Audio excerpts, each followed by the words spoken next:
कम time में maximum output कैसे मिले, ये हमारा की कंसर्न रहेगा जब हम इस तरह के डिजास्टर मैनेजमेंट जैसे टॉपिक्स को डील करेंगे। आपके मार्क्स चाहे जितने भी हैं, सकारात्मक दृष्टिकोण रखकर आप मेंस की तैयारी कीजिए, क्योंकि अंत में सफलता इसी दृष्टिकोण से मिलेगी। तो जब तक ये बेसिक क्लैरिटी नहीं है, चाहे क्वेश्चन कितने भी करंट ड्रिवन क्यों ना हो, आप अच्छा उत्तर नहीं दे पाएंगे।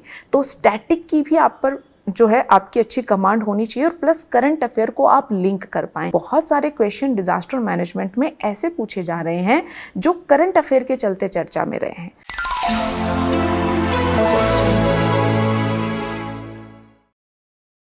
हेलो एस्पिरेंट्स, विजन आईएएस के इस स्पेशल सेशन में आप सभी का स्वागत है। आज हम बात करने वाले हैं मुख्य परीक्षा 2024 के संदर्भ में।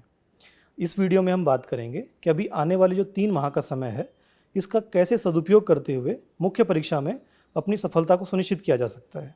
और इसमें हमारा मार्गदर्शन करने के लिए हमारे साथ उपस्थित हैं विजन आईएएस से सीनियर एक्सपर्ट फैकल्टी सोना मैम। मैम, स्वागत है आपका। धन्यवाद सौरभ। मैम, मैं हमारी डिस्कशन को शुरू करूं तो सबसे पहले अभी क्योंकि मुख्य परीक्षा का समय आ गया है और स्टूडेंट्स मुख्य परीक्षा की तैयारी में लग चुके होंगे, तो उनको किस तरह की चुनौतियां इस समय आ रही होंगी? चुनौतियों की बात करूं सौरभ, उससे पहले मैं स्टूडेंट्स को एक संदेश देना चाहूँगी कि आपके मार्क्स चाहे जितने भी हैं, सकारात्मक दृष्टिकोण रखकर आप मेंस की तैयारी कीजिए, क्योंकि अंत में सफलता इसी दृष्टिकोण से मिलेगी। अगर आप अभी अपना ये समय व्यर्थ कर देंगे और अगर आपका प्रीलिम्स क्वालिफाई हो जाता है तो आप देखोगे कि आपके पास मेंस के लिए ज़्यादा समय नहीं बचेगा। इसलिए सारे संशय, सारे भ्रम दूर करके अपनी तैयारी पर फोकस कीजिए। अगर मैं चुनौतियों की बात करूं तो सबसे पहली चुनौती एक एस्पिरेंट के सामने ये है कि अभी तक वो प्रीलिम्स पॉइंट ऑफ व्यू से पढ़ाई कर रहा था, अभी उसे मेंस के मोड में जाना है, यानी ऑब्जेक्टिव से सब्जेक्टिव की तरफ उसे शिफ्ट करना है। तो आखिर एक विद्यार्थी ऐसा करे कैसे? सबसे बड़ी चुनौती तो ये है। उसके बाद सब्जेक्ट पहले कौन से पढ़े? ट्रेडिशनली जो प्रीलिम्स में भी पूछे जा रहे थे उस तरह के सब्जेक्ट्स पर फोकस करे, या फिर society, social justice, disaster management, ethics इत्यादि इन पर फोकस करे? और सबसे बड़ा जो यक्ष प्रश्न बना रहता है सौरभ, वो ये है कि लिखना कब शुरू करें? पहले कुछ पढ़ लें फिर लिखें, या साथ साथ आंसर राइटिंग हमें शुरू कर देनी चाहिए? ये सारे भ्रम, ये सारे कन्फ्यूजन रहते हैं जो एक एस्पिरेंट को घेरे हुए हैं। तो मैम, जो अभी आपने बताया है, इसी पर मेरा अगला प्रश्न है कि जो स्टूडेंट्स तैयारी कर रहे हैं, तो जो सब्जेक्ट वो प्रीलिम्स के लिए भी पढ़ रहे थे, जैसे ज्योग्राफी है, पॉलिटी है और इकोनॉमी है, हिस्ट्री है, तो अब इनकी तैयारी करनी चाहिए या फिर जो सब्जेक्ट सिर्फ मेंस स्पेसिफिक है, तो उन दोनों में से किसका चुनाव पहले करना चाहिए पढ़ने के लिए?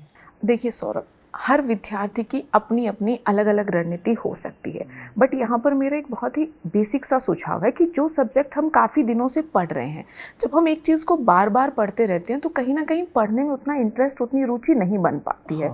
तो स्टूडेंट अभी के लिए क्या कर सकते हैं कि जब तक प्रीलिम्स का रिजल्ट क्लियर नहीं होता है, वो मेन स्पेसिफिक जो सब्जेक्ट्स हैं, लाइक वो क्या क्या पढ़ सकते हैं? सोसाइटी पढ़ सकते हैं, सोशल जस्टिस पढ़ सकते हैं, IR हो गया, इंटरनल सिक्योरिटी, एथिक्स, ऐसे और डिजास्टर मैनेजमेंट। ये ऐसे सारे सब्जेक्ट हैं जिन पर अभी वो फोकस करके अच्छे से इन सब्जेक्ट्स को तैयार कर सकते हैं।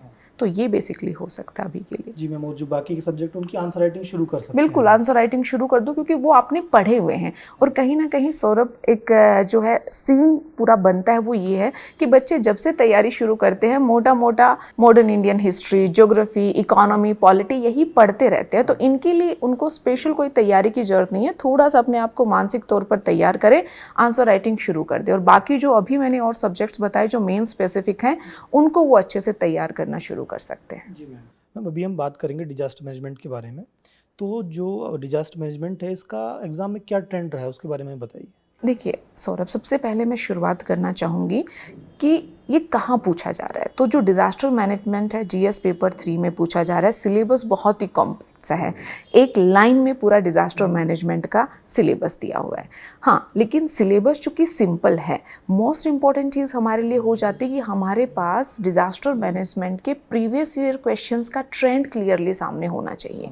जैसे ट्रेंड अगर मैं बताऊँ तो क्या हम देखते हैं, मुख्यतः 1 या 2 क्वेश्चन डिजास्टर मैनेजमेंट से पूछे जा रहे हैं। तो सबसे बड़ा प्रश्न एक विद्यार्थी के सामने ये है कि डिजास्टर मैनेजमेंट एक पूरे टॉपिक से सिर्फ एक दो क्वेश्चन पूछे जा रहे हैं, तो कैसे उसे इस पर्टिकुलर टॉपिक को, इस पर्टिकुलर सब्जेक्ट को अप्रोच करना चाहिए, है ना। तो अप्रोच कैसे करना चाहिए इसके बारे में जानकारी हमें मिलती है विगत वर्षों के प्रश्न पत्र से।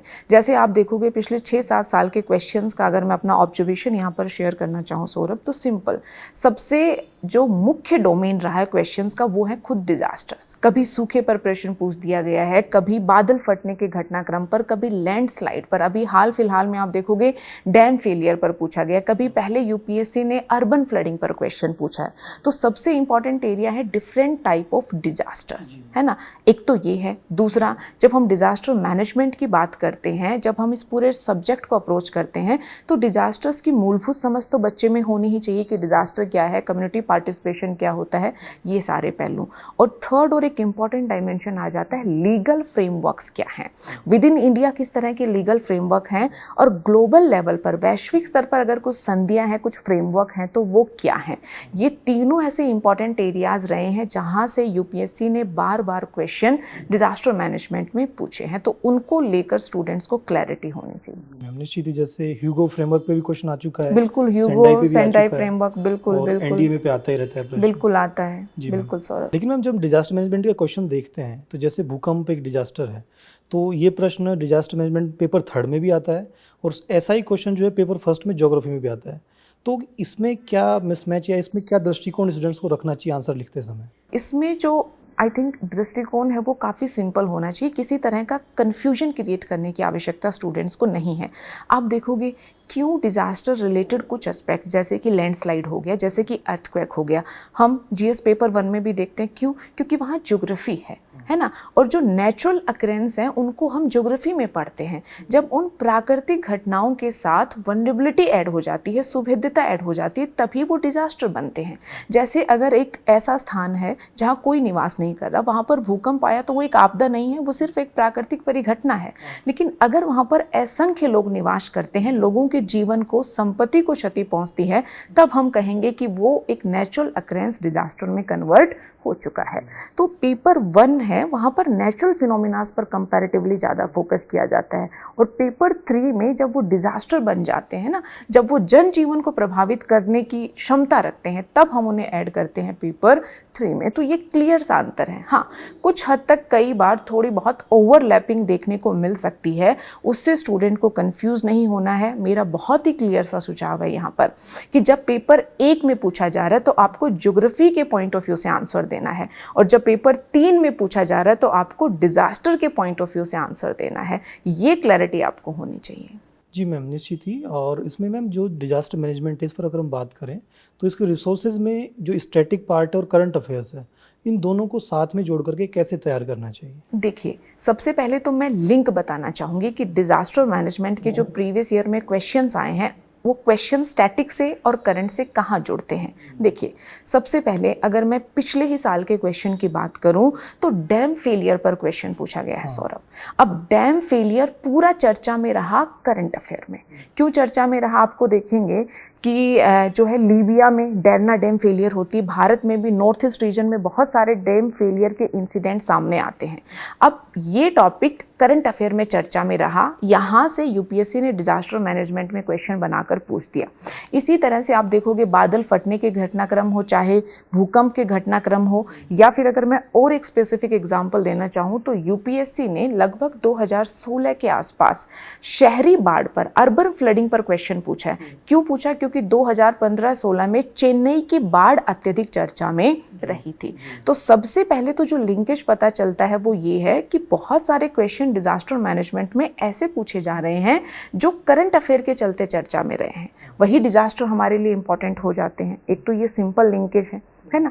दूसरा क्या है कि UPSC current affair based examples की भी उम्मीद करती है एक एस्पिरेंट से, चाहे वो डिजास्टर को लेकर हो या डिजास्टर्स के समाधान को लेकर हो। जैसे आप देखोगे अब तो यूपीएससी इंतजार भी नहीं कर रही कि एक स्टूडेंट खुद से एग्जाम्पल दे, वो क्वेश्चन में लिख कर दे रहे हैं कि आप एग्जाम्पल दो। जैसे डैम फेलियर का जो क्वेश्चन आया, डैम फेलियर के क्वेश्चन में यूपीएससी ने क्लियरली पूछा कि इसके कुछ एग्जाम्पल दो। बादल फटने का क्वेश्चन जब 2022 में आया तो यूपीएससी ने क्लियरली मेंशन किया है कि आपको कुछ एग्जाम्पल देने होंगे। तो करंट अफेयर की ये भी इम्पोर्टेंस है कि आप जो है एग्जाम्पल्स दे पाएँ, चाहे यूपीएससी पूछे या ना पूछे, आपके आंसर में क्वालिटी वहीं से आएगी। तो ये ऑब्जर्वेशन है करंट अफेयर को लेकर। अब अगर बात की जाए स्टैटिक पोर्शन की सौरभ, तो हम सभी जानते हैं जब तक आपका बेसिक्स क्लियर नहीं है तब तक जैसे भी क्वेश्चन आए, चाहे करंट बेस्ड भी आए, आप अच्छे आंसर नहीं लिख पाएंगे। जैसे एक सिंपल से एग्जांपल देती हूँ, मैंने पढ़ लिया कि चलिए लीबिया में डैम फेलियर हुआ, लेकिन डैम फेलियर जो बेसिक आइडिया है अगर उसकी क्लैरिटी नहीं है, हम पढ़ रहे हैं कि हीट वेव आज के समय में काफ़ी प्रमुख हैं, लेकिन हीट वेव होती क्या है, जब मुझे 15 से 20 शब्दों में उसे डिफाइन करना पड़े तो मेरे पास कोई क्लियर डेफिनेशन नहीं है। सूखा अगर पूछा जाए, बाढ़ अगर पूछी जाए, शहरी बाढ़ अगर पूछी जाए, तो मुझे अंतर ही नहीं पता है। तो जब तक ये बेसिक क्लैरिटी नहीं है, चाहे क्वेश्चन कितने भी करंट ड्रिवन क्यों ना हो, आप अच्छा उत्तर नहीं दे पाएंगे। तो स्टैटिक की भी आप पर जो है आपकी अच्छी कमांड होनी चाहिए, और प्लस करंट अफेयर को आप लिंक कर पाएँ। ये दोनों एबिलिटी डिजास्टर मैनेजमेंट के क्वेश्चंस के लिए काफ़ी इंपॉर्टेंट रोल प्ले करती हैं। मैम इसी पर मेरा अगला प्रश्न आपसे रहेगा कि जो डिजास्टर मैनेजमेंट है इसके लिए कुछ इंपॉर्टेंट थीम्स क्या हो सकती हैं? जैसे इम्पॉर्टेंट थीम बेसिक तो मैं कहूँगी कि डिज़ास्टर और डिज़ास्टर मैनेजमेंट की समझ आप में होनी चाहिए कि बेसिक क्या डिज़ास्टर क्या है ना। जैसे अभी मैंने बताया बाढ़ है तो क्या है, सूखा है तो क्या है, हीट वेव है तो क्या है ना। ये क्लैरिटी होनी चाहिए कि डेफिनेशंस आपको क्लियर होने चाहिए, कि कंसेप्ट क्लियर होने चाहिए। इस एरिया पर आपको काम करना है। दूसरा, जो लीगल फ्रेमवर्क है वो आपको बिल्कुल क्लियर होने चाहिए। भारत में क्या लीगल सेटअप है, आप देखोगे बार बार जो डिजास्टर मैनेजमेंट अथॉरिटी है गाइडलाइंस भी देती है, तो किस स्पेसिफिक डिजास्टर को लेकर क्या गाइडलाइन है, ये सारी चीज़ें क्लियर होनी चाहिए। ह्यूगो सेंडाई फ्रेमवर्क वैश्विक लेवल पर हैं, इनको लेकर क्लैरिटी होनी चाहिए। और तीसरा मैं कहूँगी करंट अफेयर पर भी आपको अपनी पकड़ बनाकर रखनी पड़ेगी, क्योंकि मैक्सिमम क्वेश्चन हम देख रहे हैं करंट से लिंक करके ही पूछे जा रहे हैं। तो ये सारे एरियाज हैं। साथ ही सिर्फ हम डिज़ास्टर पर बात करके नहीं छोड़ सकते, डिज़ास्टर मैनेजमेंट भी ज़रूरी है। तो डिज़ास्टर मैनेजमेंट को लेकर क्या अप्रोच हो सकती है, जैसे कम्युनिटी पार्टिसिपेशन इसका एक एग्जांपल हो सकता है कि किस तरह से सहायक हो सकता है। इसको लेकर अगर कहीं पर कुछ अच्छे स्टेप्स उठाए गए हैं, है ना, जैसे साइक्लोन को लेकर हमारे कुछ राज्यों ने अच्छी तैयारी की है, तो इस तरह के इनिशिएटिव यानी डिज़ास्टर मैनेजमेंट वाला जो डायमेंशन है वो भी आपको क्लियर होना चाहिए। तो स्पेसिफिकली डिज़ास्टर्स जो हैं उनकी अच्छी समझ, दूसरा लीगल फ्रेमवर्क, तीसरा डिजास्टर मैनेजमेंट को लेकर अप्रोचेस क्लियर होनी चाहिए, और चौथा करंट अफेयर से आप लिंक कर पाओ।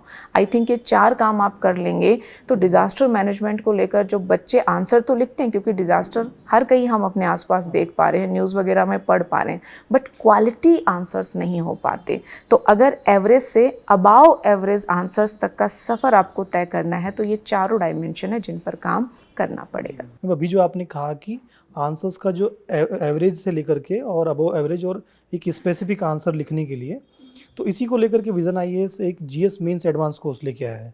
तो उसमें मेन फोकस यही रहेगा कि स्टूडेंट्स की आंसर राइटिंग पर फोकस किया जाएगा। तो इस प्रोग्राम की कुछ विशेषताएं हमें बताइए। देखिए, ये प्रोग्राम अगर मैं स्पेसिफिकली डिज़ास्टर मैनेजमेंट के पॉइंट ऑफ व्यू से आपको बताऊं तो कुछ मेजर थीम्स जो है जहाँ से क्वेश्चन पूछे गए हैं या पूछे जाने की संभावना बनती है उन पर क्लास में बात की जाएगी। प्लस क्वेश्चंस का किस तरह का ट्रेंड रहा है और उन ट्रेंड से हमें क्या समझ में आ रहा है डिजास्टर मैनेजमेंट में, कि की टर्म्स जरूरी हैं, एग्जाम्पल जरूरी है, लीगल फ्रेमवर्क वगैरह सब आपको पता होना चाहिए जो आपके आंसर्स को जर्नल से स्पेसिफिक बनाएगा। तो वो सारे डायमेंशन हम क्लास में डिस्कस करेंगे, क्योंकि बेसिक चैलेंज ये है सौरभ डिजास्टर मैनेजमेंट को लेकर कि एक तो क्वेश्चन पूछे जा रहे हैं और बच्चे के पास पढ़ने के लिए बहुत सारा मटेरियल है, तो उसे कैसे कंसाइज करे और कैसे उन चीज़ों पर फोकस करे जो डायरेक्टली एग्जाम में वो यूज कर सकता है, कम टाइम में मैक्सिमम आउटपुट कैसे मिले, ये हमारा की कंसर्न रहेगा जब हम इस तरह के डिजास्टर मैनेजमेंट जैसे टॉपिक्स को डील करेंगे। मैं अब आपसे ये पूछना चाहूँगा, क्योंकि इस जीएस मेंस एडवांस कोर्स में डिजास्टर मैनेजमेंट वाला पार्ट आप ही लेने वाली हैं, तो इसमें आपकी डिजास्टर मैनेजमेंट को लेकर के क्या रणनीति रहेगी क्लासेस में? देखिए सौरभ, रणनीति जो मैंने पहलू अभी डिस्कस की है कुछ उन्हीं पर आधारित रहेगी कि कुछ जो की टॉपिक्स हैं उनको हम क्लास में डिस्कस कर पाएँ। अगर कंसेप्चुअल क्लैरिटी का कोई गैप है तो वो हम फिल कर पाएँ। दूसरा ये है कि मैंने जैसा बताया कि क्वेश्चन 1-2 पूछे जा रहे हैं, है ना, डिजास्टर मैनेजमेंट से, और सब्जेक्ट मटेरियल बहुत सारा है, तो स्टूडेंट कंफ्यूज है।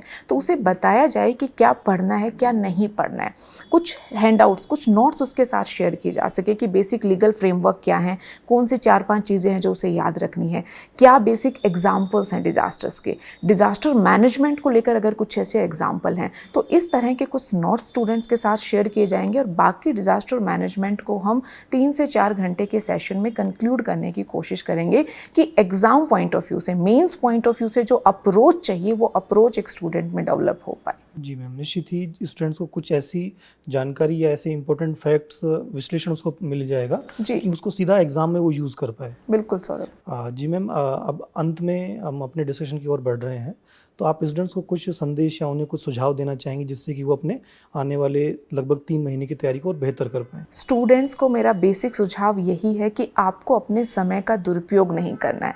आपके पास जो अभी सबसे कीमती एसेट है वो है आपका समय। तो समय का सदुपयोग कीजिए, हर तरह के भ्रम चिंताओं को दूर कर दीजिए, सकारात्मक रहते हुए आगे बढ़िए। जी मैम, निश्चित ही जैसे डिजास्टर मैनेजमेंट में भी होता है कि एक तो आपदा आने से पहले की तैयारी, एक आपदा की तैयारी और एक उसके बाद की तैयारी। बिल्कुल। तो वही अभी जो मेंस है, मेंस से पहले की तैयारी करने की अब जरूरत है ताकि वो मेंस हमारा आपदा में कन्वर्ट ना हो पाए। बिल्कुल बिल्कुल, आपने सही कहा तो सौरभ। हमारे सभी प्रश्नों का जवाब देने के लिए और इतना बेहतर मार्गदर्शन करने के लिए धन्यवाद। तो स्टूडेंट्स, आपको ये डिस्कशन अच्छा लगा होगा और आपके जितने भी डाउट्स हैं वो इसमें क्लियर हुए होंगे, और आपको मुख्य परीक्षा के लिए हार्दिक शुभकामनाएं।